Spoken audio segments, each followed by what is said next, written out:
All right, good evening. Thanks for having me. So my work is concerned with the interplay of our bodies and our media. This project in particular focuses on the movements and the gestures we make in regard to interfaces with our bodies.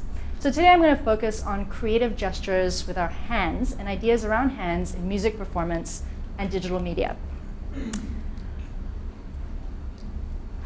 A few years ago, controversy raged in the United States around the implementation of educational standards known as the Common Core. Of particular contention was the disappearance of cursive from elementary school curricula. Though cursive would still be taught in kindergarten and first grade, after that the focus would shift to keyboarding. Psychologists and neurologists warned that this would disrupt a really significant neural circuit between hand and brain, and that this in turn would diminish learning. This cultural ideas around hands and practices around hands echo the sense of loss when we talk about digital media. Consider the persistent authority of a signature as testimony that someone was really there.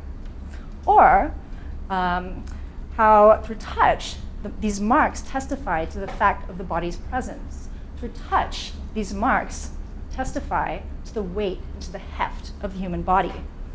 So pushing against the supposedly disembodying effects of digital media, some designers of digital tools have tried to borrow the aura of these hand gestures.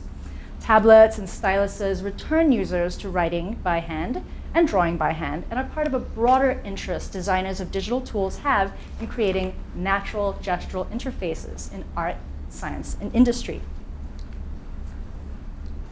For many of us who regularly interact with phones, phones, keyboards, touch screens, controllers of all kinds, digital objects choreograph many of our everyday movements. New technologies bring new movements into our repertoire. The fluid motion of a pen scribbling across a surface, the patter of your fingers across a keyboard, and back again with a stylus, or the swipes, taps, and touches on your phone that you practice thousands of times a day. Gesture and interface are hot topics in art, science, and industry. Just this year, code leaked that the Google Android was getting rid of its home button. And LG got rid of touch entirely, suggesting that you could control its device with just your movements. So there's this idea with these kinds of emerging interfaces that there's a kind of pure gesture. This idea that if you make these kinds of buttons disappear, you can make the technology disappear, and the technology could channel your pure, unadulterated expression. It would erase the boundary between your body and your information. So these kinds of haptic innovations in touch and motion control technology highlight a broader cultural and technological interest in gestural interfaces over the last decade and a half. These kinds of haptic technologies and touchscreens reintroduce a kind of natural movement to digital media, which for a long time was understood as disembodying, abstract, and distant from our bodies. So my interest is in the cultural history of these mediated movements. I'm also interested in creative interfaces that reproduce movements thought to be more natural or expressive, like digital samplers that look like drum kits, or styluses and tablets that allow you to write with a pen.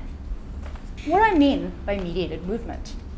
So I examine movements that are, although understood not to be, already mediated in technologically specific ways. So my research examines this through an aesthetic study of gestures in 20th and 21st century art practice. So my project spans different kinds of artistic movement: writing, drawing, dance, and music performance, which are already mediated in particular ways. Let me talk about how. So despite being considered more natural, writing is already a mediated movement insofar as it is something that transforms your hand gestures into signs. Here I think about works like Henri Michaud's movements, where he was trying to develop a universal kind of writing that reflected the human body.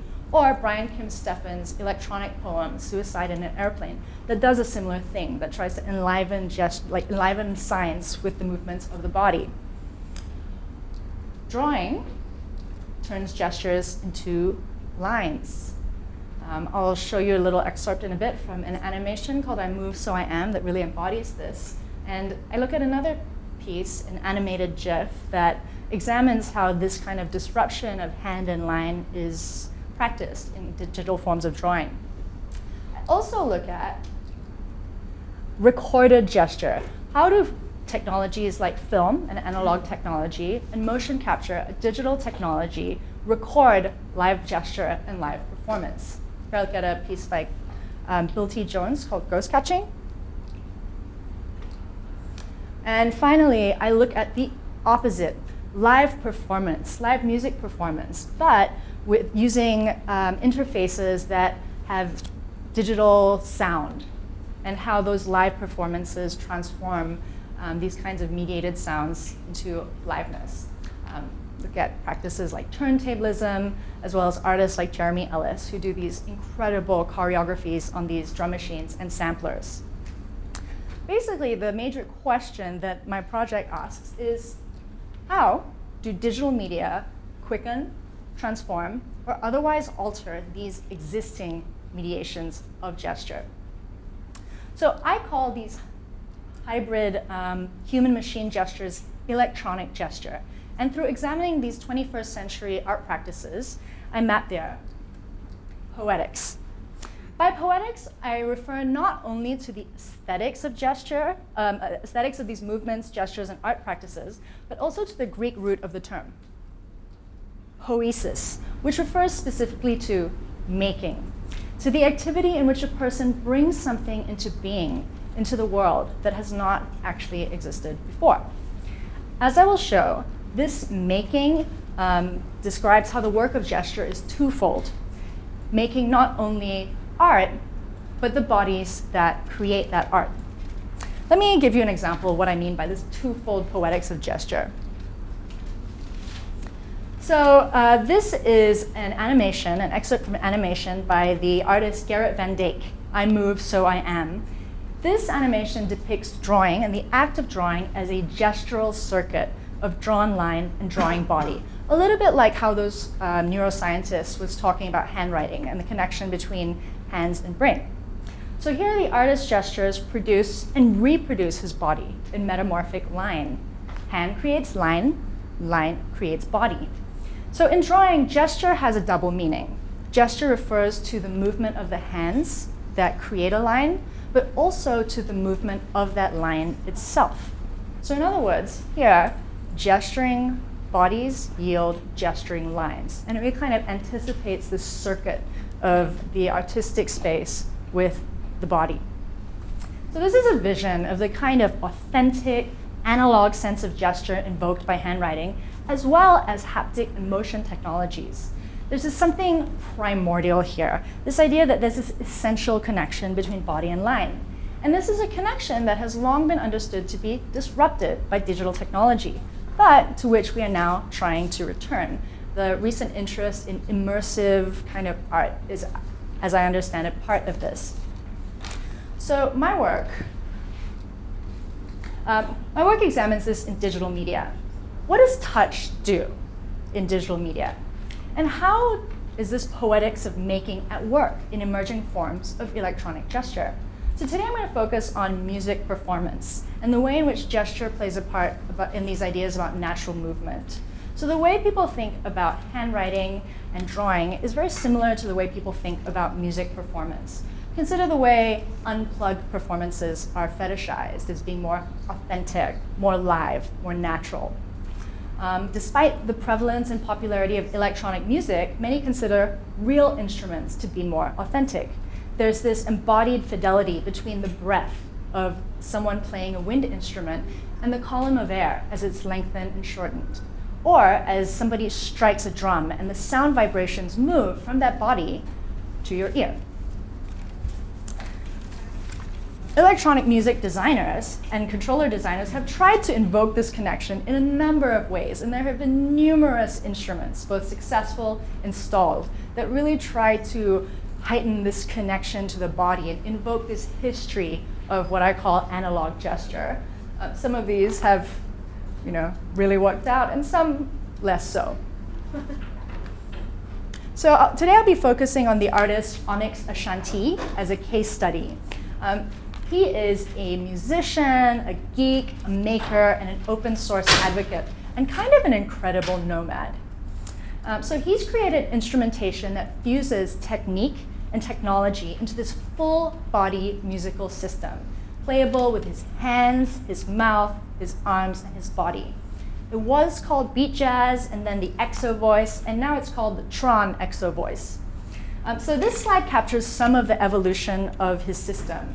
Here you can see he started with a wind MIDI controller, which is sort of like a digital saxophone. And then he moved on to, well, there's a middle section. He moved on using 3D printing technology, which I'll discuss a bit more, to this current incarnation, which is growing over his entire body, in which he's kind of merging with into the kind of cyborg format. So Onyx is classically trained to play the saxophone. And he started by playing a wind MIDI controller using saxophone fingering and breath patterns, which then served as the base for the system that he built. So he has been building this rig since 2011 through a philosophy of what he calls iterative design. So he begins by sketching his ideas for a system in a notebook, and then he migrates his ideas to his computer in a 3D design program. He then prints out the parts for his system on the RepRap, a 3D printer he built from a kit, and which, in this fantastically recursive process, you can modify or use to print out more printers, because it's a 3D printer.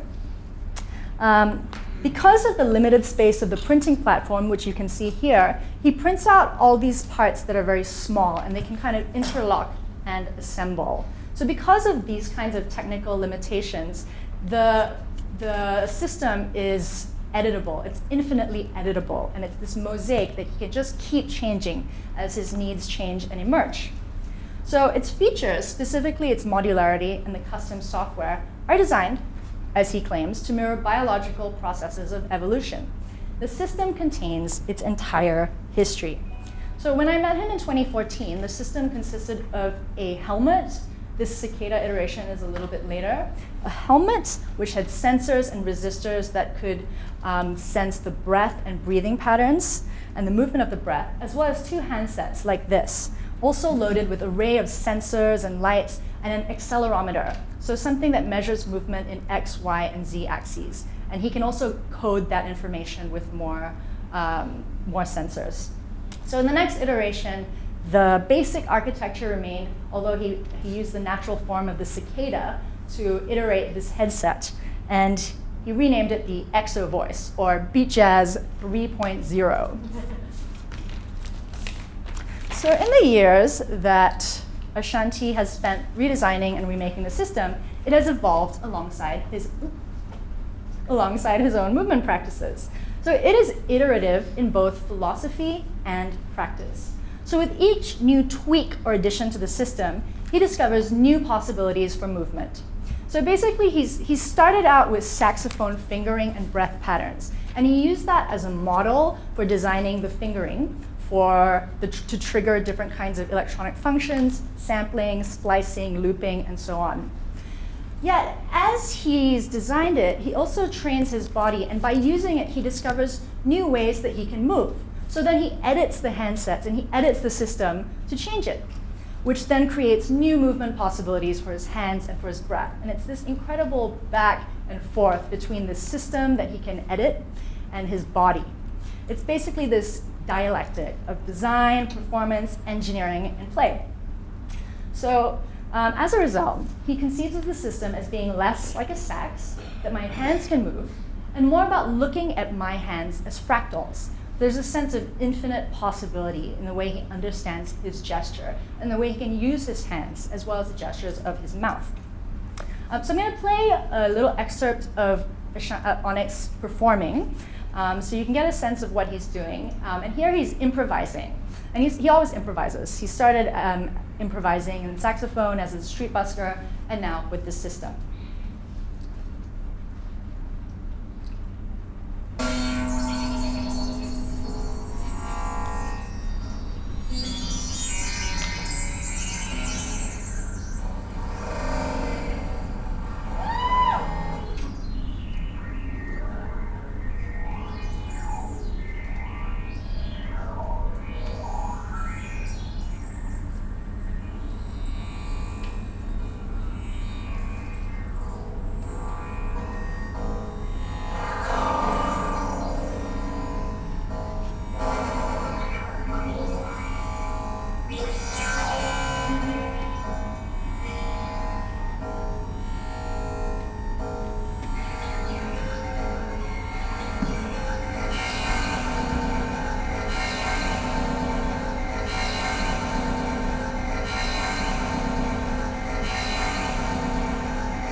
So as you can see, the system is configured to breath and fingering patterns from saxophone, but he uses these to trigger various synthesized sounds, sequences, splicing, and samples and loops live, where the saxophone created sound from shortening or lengthening the column of air. This is different. At the same time, his hands are no longer tethered to the rigid column of a saxophone, right? The fingering allows him to move around.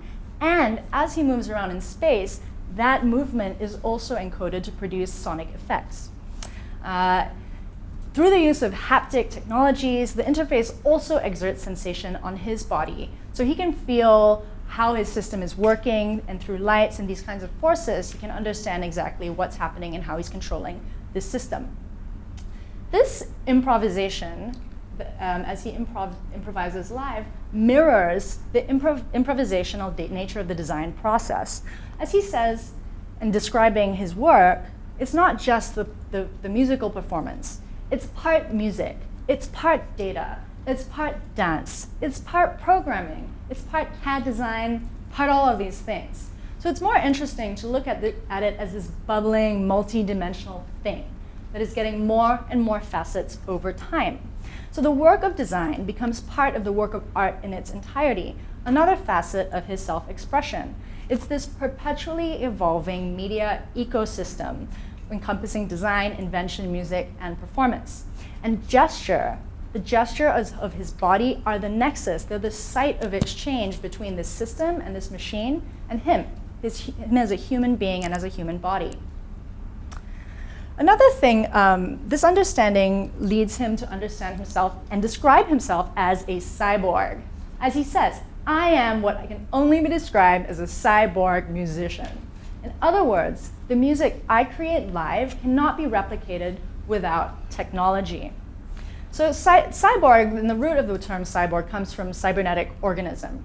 And this describes an integration between a body and a system. And so it also kind of describes a different paradigm for how Onyx Ashanti understands himself. Rather than controlling a music system, he understands himself to emerge anew. This is a new identity, and he's understanding that he is specifically reprogramming himself and emerging in this work of sound design. He calls it sono-cybernetics, and he is absolutely serious that this is what he's doing. His identity is always in flux, and he is creating himself through movement, through reshaping himself through movement. This, in turn, to me, dovetails with what Andrew Pickering calls, in The Cybernetic Brain, the symmetric vision of a dance of agency between reciprocally and performatively adapting systems.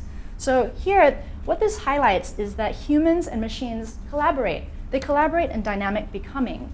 We are in this back and forth dance of making and being made.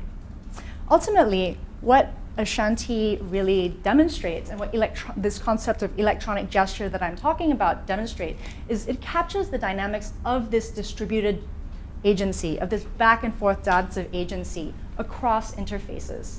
So across media, both human and machine actors collaborate in these creative gestures. We are not acting, we're constantly being shaped by the interfaces that we use. And this is the case for all kinds of movements and expression. Our media and our bodies co-create each other. These are acts of poesis, to return to this question of poetics. Whether it's with smartphones or with music performance, our interface gestures are not mere movements, but acts of making. Consider when you use your phone every day. You've been trained into this library of movements. It creates a body that knows how to use it. And so, and then the designers of those kinds of technologies in turn contour those interfaces and those designs to your body. It's a larger kind of back and forth that we can use art to sort of understand the dynamics of. The question remains, who is defining those gestures? And who is making our bodies? Interfaces are not, in fact, neutral. Rather, they are what Onyx calls a bubbling, multidimensional thing, embodying complex interplays of human and digital actors, software and hardware, material history, and discourse. Ultimately, what I want to highlight through Onyx Ashanti is that our gestures invent our machines as they invent ourselves. Thank you, and if you'd like to check out more of my work, you can go to my website.